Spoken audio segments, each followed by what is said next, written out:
Hi everybody, so today I'm coming to you from the city of Manaus in Brazil. It's located in the center of the Amazon rainforest, and my challenge today is to float down the Amazon River. So here I am at the port of Manaus. As you can see, there are quite a few boats here.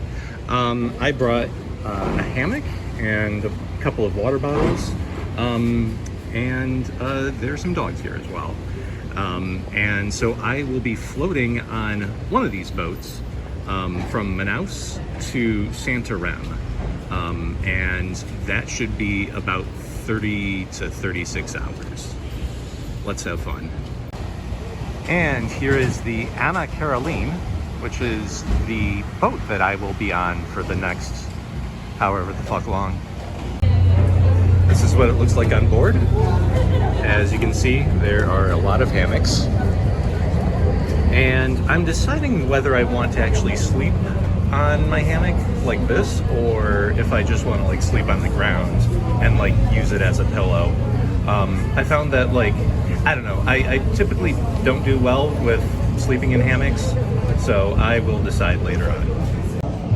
My original plan was to go all the way from Manaus to Belém using a series of boats.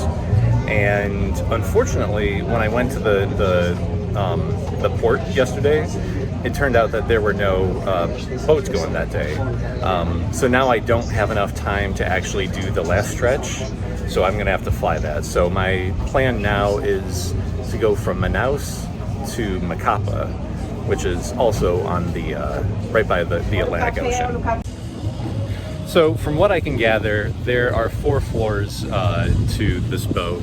There's the first floor, which is like the cargo area, and then there's what I was hanging out in earlier, which is the indoor-ish hammock area, and then there's the outdoor hammock area on the 3rd floor, and then this 4th floor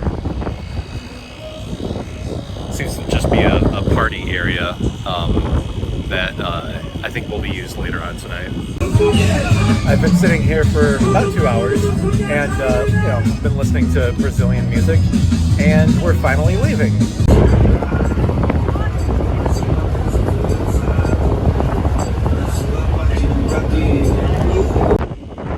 In case you're interested in going down the Amazon River, there are, from my understanding, 2 ways to do this. One is to ride a ferry that's specifically designed for tourists. That's very expensive. And 2, you can ride one of these other types of ferries that are basically the equivalent of like a public bus or something like that.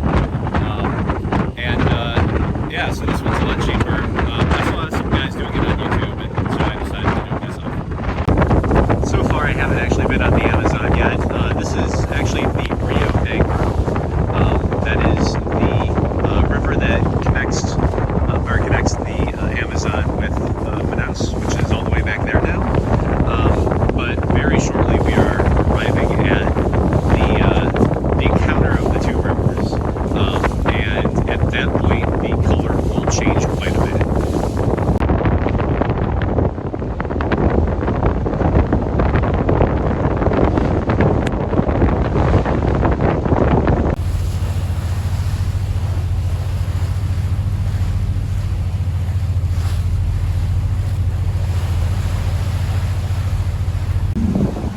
Now about 6 hours into this ride. I spent a lot of that time sleeping, kind of just on the chair. And yeah, it's been raining a lot. Apparently, this is what night looks like when there are no light sources around. Well, it is now 6:30 the next morning. I slept, sort of, on the floor, and now I'm very sleepy still. Got like another 10 hours or 11 hours to go until Santarém, and then I've got another 90, or not 90, but 30 30-hour thing to get to Macapa after that.